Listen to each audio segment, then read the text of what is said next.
2 weeks ago, I got a call from a young man who called me and told me, Jalango, I've tried everything in my life and nothing seemed to work for me. I asked him, how old are you? He told me he's 23. At 23, this guy had already tried everything and nothing seems to work for him. So he was giving up in his life. At 23, I was a fisherman and a fishmonger in Homa Bay town. That is where I began my story. I was a fisherman who would go to the lake, cast our nets in the middle of the night, in the morning pull the nets and sell fish to the women at the shore. That same picture that maybe some of you have been seeing going around on social media, that was me at the beach of Homa Bay selling fish. How did I end up being a fishmonger? I went to Homa Bay Lake Primary School, P.O. Box 217. 217 Homa Bay. That is where it all began. Born up in an average family, growing up, today there's food, tomorrow there's no food, there's rent today, tomorrow the house is locked. But then I did my KCPE. And when I did my KCPE, I got a calling to Maseno School. And you know how it used to be a long time, that you could not get a chance to go to Maseno School or any other national school if you didn't have the money or you didn't get there in time or your chance would be taken. So my dad tried to put all the resources that he had together and we headed to Maseno School. When we got to Maseno School, it was a week later. The calling day had gone and I'd lost my chance to join Maseno School. I saw my dad pull my box, I was wearing my Maseno School uniform, and we left Maseno School. The only dream that my dad had, that this would be the way that will open doors for this humble family. We left, and I went to Barkanyango Secondary School, P.O. Box 14, Nyamonye.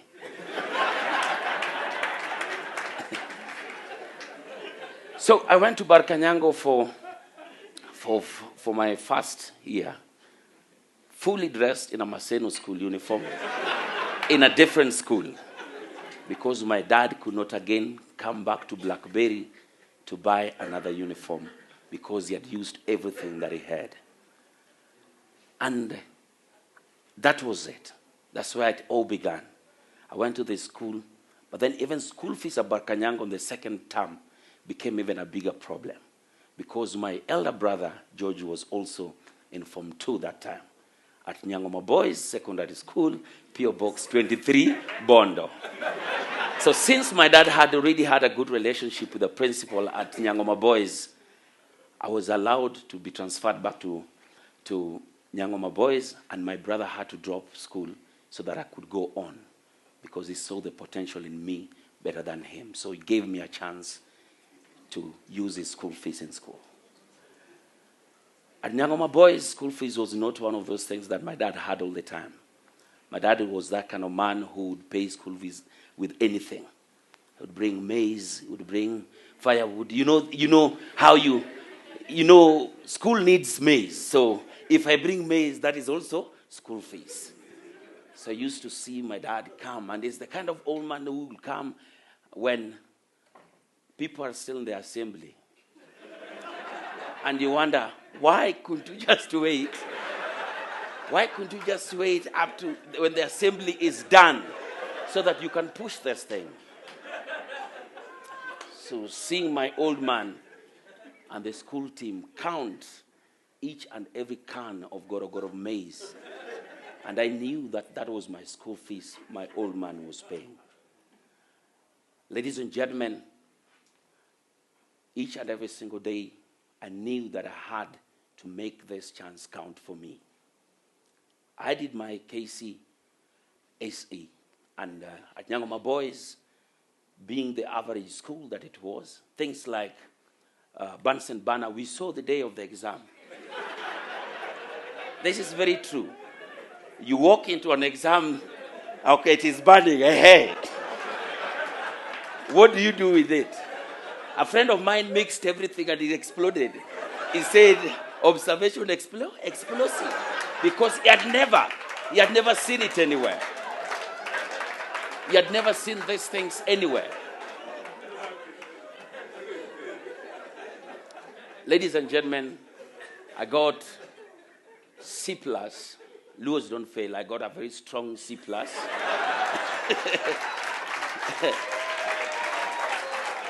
Then, with my C+, a C+ at Nyangoma Boys High School is an equivalent of an A-plane at Starehe or any other places. Yes. Why that I was at Maseno at that time, I would have gone and got myself a what? An A-plane. But I was at Nyangoma Boys, and armed with my C+, I went back home. I went back to Homa Bay, and there was this 1 year period where guys wait to later join the college, and all the people around me, the young men we grew with, went to the colleges, universities. And at this point, I asked my dad, when am I going to college? My dad has never laughed like that. He told me, you've seen what I've gone through trying to take you to college. What in your sane mind thinks, high school, what in your sane mind thinks I can even afford to pay your college fees? That's how I got myself working at Capital Fish Kenya Limited in Homa Bay. I don't know the PO box because there was no reason to remind yourself of such a place, or being a fishmonger at the lake, or going into the darkness and bringing fish in the morning to sell for the women out there. One day my dad woke up and gave me 2 shirts, 2 trousers, and 800 shillings, and told me, go to college and go be a man. I had to rise up to that occasion. I took a bus from Homa Bay, went to Nairobi. When I landed to Nairobi, he had organized with a few guys who are his friends he had met a long time ago, who were already in Nairobi at that time. When I went to Nairobi, the first place I landed was at Lavington. And this guy took me through his house appliances, the fridge, the cooker, and made sure that 2 weeks later, when I'd already known how everything worked in the house, he sent everybody away, and I became his house manager. I became his house manager, so I would clean, wash his car, close the gate, wash his children, do everything. And that's what I used to do. It was a relative. Then one day, I just said, this is not what I wanted. And I'd already started making contacts with a few of relatives who were in Nairobi that time. One of them is called Uncle Chieng, who one day when I left Lavington, I went to live with in a place called Kware Embakasi at the slum. And he told me, I've been waiting for you. Nobody comes from the village and goes to Lavington. This is where...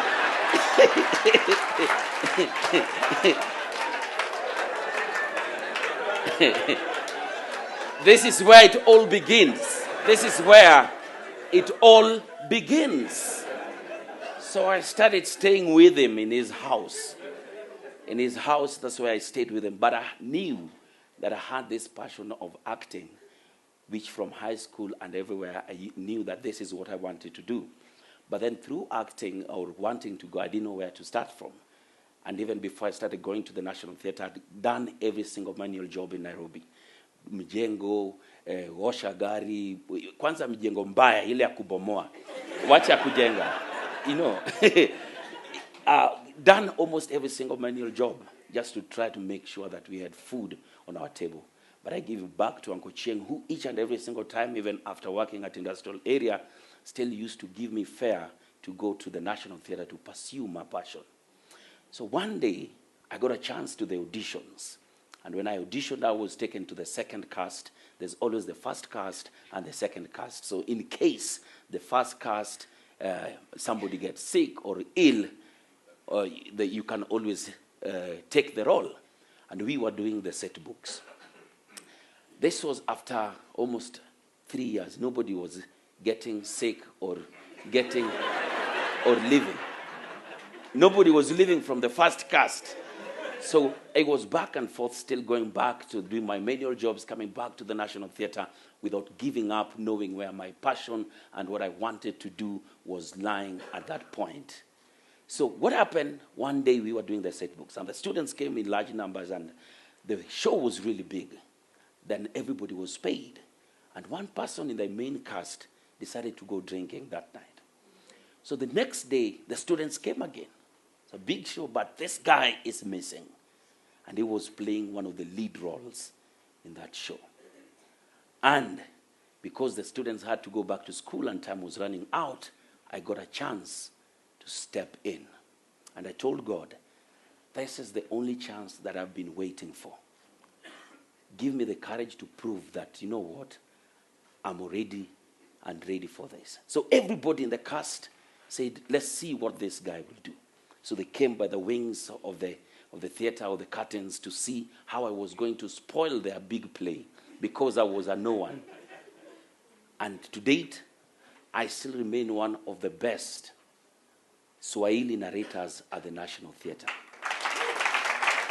Because when I got on that stage that day, I gave it my all. And to date, I still remember every single word of that show. I went on that stage, and it was the opening, and I said, karibuni sana katika mwisho wa kosa. Ni riwaya iliyoandikwa na Z Bruani na kuchapishwa na Longhorn Publishers. Na kwa idhini ya Longhorn kunakiliwa kwa tamthilia. Naye Bwana Jasper Okda, mkurugenzi wa kikundi maarufu Jicho 4 Productions. Kikundi kinachojishughulisha na uigizaji jukwani vitabu vya fasihi katika shule za upili nchini Kenya. Ili tujue ni msika yupi aliyotenda kosa lipi na vipi na lini na kwa nini. Jiunge nasi toka hapa hadi ufuoni mwa bahari. Meli yetu, you understand?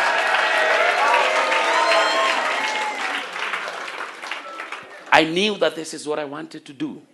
And that guy, wherever he was and he was drinking, he was told, you, go on drinking. And from that day, I got the chance to be on that stage again and again and again. Then I'm not the kind of person to stay at a place for a long time. We decided, you know, this acting is not, this set books is not working really well. Because how much were we being paid? 200, 300 per day, per book and everything. We decided to venture in a different venture. We decided to put Luo plays together. The Luo plays that we started, and I've seen one of the first people to ever record us up. Wandago, are you Albert? Alwan? Alwan, I saw you. There he is. This is the guy who put up that amazing Luo play called Kibrito Lwarepi. And Governor is here. He never missed any of our plays at the National Theatre. He never missed. He never missed any of our plays at the National Theatre. And I appreciate you and thank you for holding my hands throughout that time. And after all that, one day, we decided, you know what? Let's start and try something on television. That time, Citizen TV had started bringing up the new local programs. Papa Shirandula, Inspector Mwala, all that were coming up. Then we were called up for Papa Shirandula. For one scene, Will brother, our sister was getting married, and there are supposed to be relatives coming from Mugenya. And we were just to make an appearance in one scene.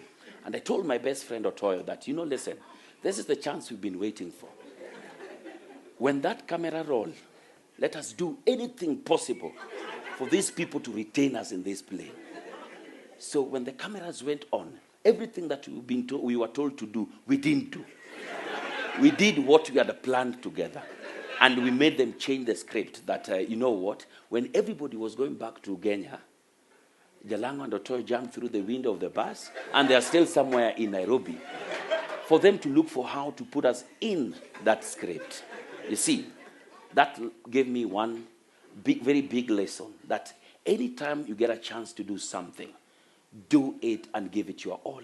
You only have two chances. You either do it or you don't do it. There's never doing it, oh, kidogo, kidogo. No, give it your best. And things happened very quickly. Things happened and turned very quickly. The same time, we were just starting to make our names on this show. Nyambane had just left Kiss 100. And Kiss had called out for the search of the person to replace Nyambane. So you know how Kiss was big and is big at announcing such a vacancy.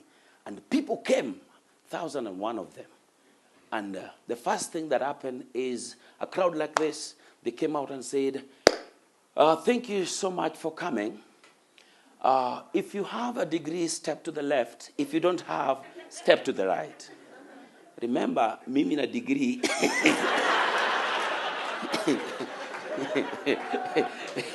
I never seen the doors of the university at that time. But I said, what will happen? What can really happen? So I went to the guys with the degree. And I stood there. I went to the side with the people with the degree. And I stood that side. Then they came again and said, if you have a degree, thank you so much for you people who have a degree, but if you have a degree in media-related studies, stand to the left. If you don't have, please, thank you for coming. Oh. I went to be with the people who had a degree in. I was just asking myself, what will happen? What's the worst they can do?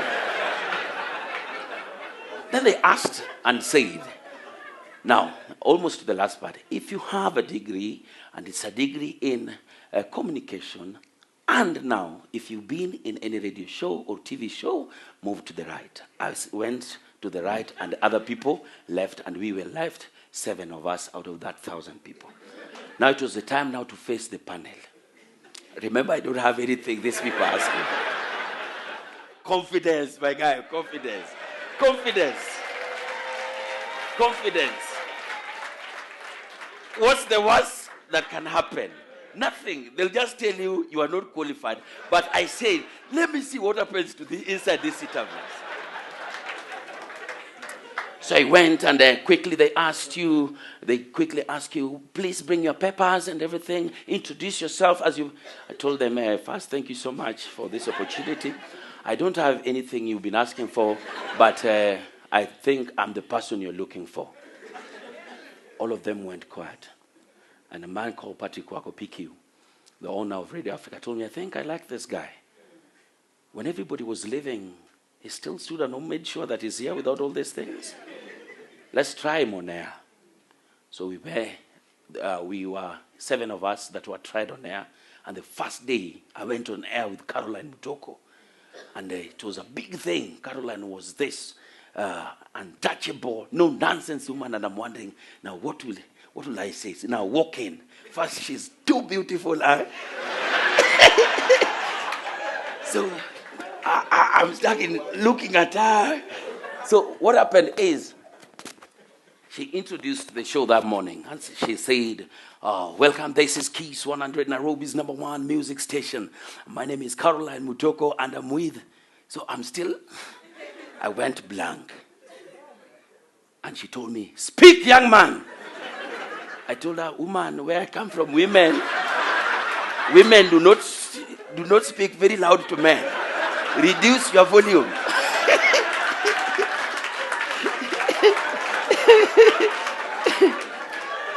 So she switched off the microphone and told me, nobody has ever told me anything like that. But I think I like you. Are you ready now? So we went on, and the trials went on. All these guys were tried, and it got to a point where everybody was being dropped.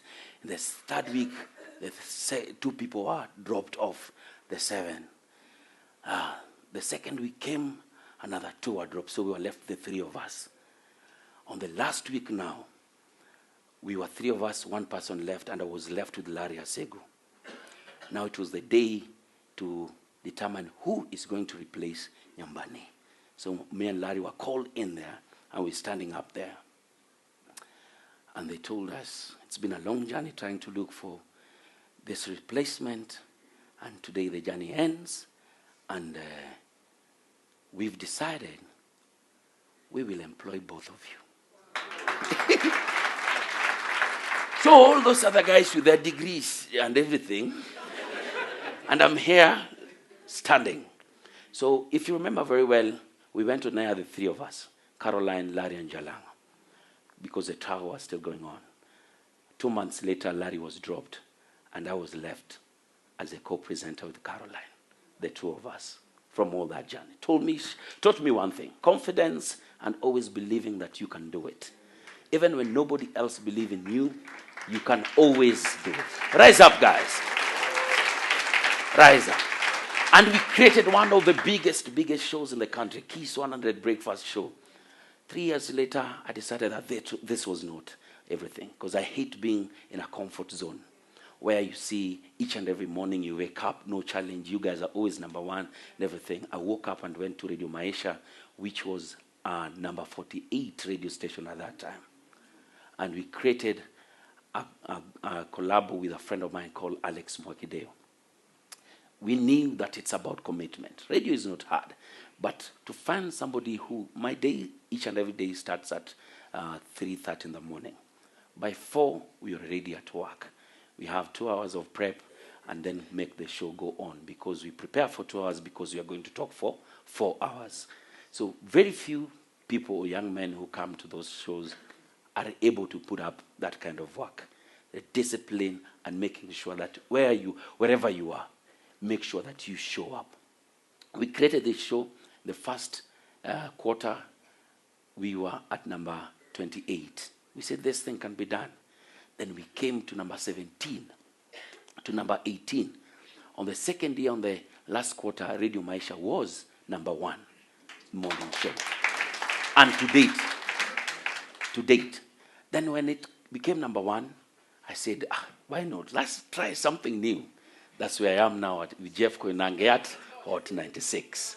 Still pushing and making sure that I'm building my brand each and every single day. But the saddest thing that happened to me, that same day Caroline Mutoko told me that, you know what, you've been taken in as the replacement, is the same day my dad passed on. I really wish that he was able to be here today to see what all this. But he wrote for me a letter before he died and told me, make sure that you build your mama a house and make sure that your siblings go to school. I got my mama a modest place back in Shags, where she lives, and my brothers went to school, and that's why I'm in college right now, taking my degree. Hopefully enough, I will graduate in 2019 if the strikes stop. But if they eventually stop. But to me, giving back and making sure that against all odds, you can always still stand up and become what you do. Nobody has ever known how little my education is, for that matter. But I stand and inspire so many young men here in Kisumu who I still look back to, and I've always made sure that whatever little I can always come back and bring back to Kisumu, I've always done. I have a few investments down here that I've got guys who actually work with us here and make sure that I inspire them to be what they want to be in life. In Nairobi, I do that morning radio show, but I run a company called Arena Media. Arena Media is a below the market and above the market advertising agency. We are big in TV advertisement. We've created some of the biggest brands out here and marketing strategies out here for so many big brands. How did I start Arena Media? I used to be called to MC events. Then I would wake up and say, you know what? There's somebody who brought the speakers and the sound. So I would go and tell the person calling me to MC and tell them, you know, I don't use any other person's microphone. I use my own. So they would hire me plus my sound. Then later I realized, there's somebody who was coming with photography. So I tell me, you know, there are some cameras that do not work very well in event. So if you want me in your event, you take me, myself, my sound, my camera. I didn't have a band, but I could go and hustle a band and make them my personal band and tell them, you know what? So from today, whichever show we are going, I'll always be going with you if they need a band. So anytime I went to a negotiation table, I would sit down and tell them, if you want me to MC your event, I come with my band, my photographer, myself, my sound, and everything. So we all got all that together, and that's how we started supplying sound, stage, and everything. That told me one thing: when you see an opportunity somewhere, grab it and run away with it. There's always big opportunities up here. And Kisumu Kisumu is just starting up, and we do very good jobs. One of the jobs we've done was actually for Archie back in 20, must be 2010, 2011. 2011, we did one of the biggest advertisement for them for Pangoni Resort Hotel in Mombasa. And it was a big thing. From that, we've created some big advertisement. Usiseme maziwa sema? Tissue, sio tissue, tissue ni? And you see things like that, and people relate with. And we've created brands out there from little thinking and making sure that no opportunity passes us. Kisumu, rise up. It is our time. Thank you.